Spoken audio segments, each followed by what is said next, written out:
Okay, guys, it is now the Thursday after the Texans-Patriots game. I am still trying to get over this game, but I wanted to get into the 4 CJ Stroud interceptions. I see a lot of people, Texans fans online saying that, CJ Stroud constantly had pressure because the O-line was playing terrible. He didn't have a run game, and therefore he felt like he needed to press and make tight throws. I just got to put an end to all that because these are all 100% on CJ. Has nothing to do with his O-line play, has nothing to do with his running backs. It's just him making inaccurate throws and poor decisions. Let's get into them. Okay, right here it's a 7-3 game. This is where the first pick happens. Let's pause it right here. CJ Stroud has a clean pocket to step up into. Christian Kirk's already got his guy beat. CJ Stroud just needs to step up and drive this ball. Let's see what he does. He keeps moving backs, throws off his back foot, floats it over, way over his receiver, and he ends up with an interception on this play. Okay, this is probably the worst one of the entire day. Still a 10-7 game. You've got the lead. Let's pause it here. CJ Stroud's tight end falls. He was his first target. You got a guy right in your face. You're running to your non-dominant side. You still got to turn your hips and somehow throw this ball. What CJ should have done here is either take the sack or just throw it in the dirt where your tight end's literally laying on the ground and move on to the next play. Instead, you throw the ball up for anyone to get. Of course, there's Patriots right in the area. They intercept the ball, take it to the house for a touchdown, and you just blew the lead for the game. Okay, this is the third pick here, still a 4-point game. Let's pause it right here. CJ Stroud has a clean pocket. The O-line is not the issue on this one.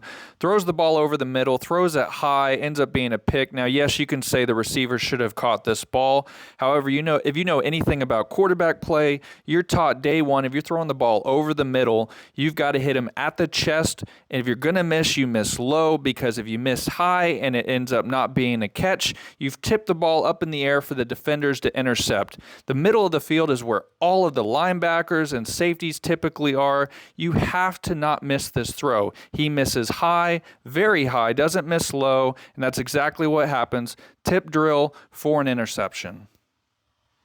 Okay, last interception here. This is a designed rollout. So this really has nothing to do with his offensive line. CJ Stroud just simply misses his receiver. Now, this is something CJ Stroud should have known not to go with the ball here when he saw this defense pre-snap. They are in cover 2. This corner is literally playing the flat. You should not be going with the ball here. And then he ends up throwing behind the receiver.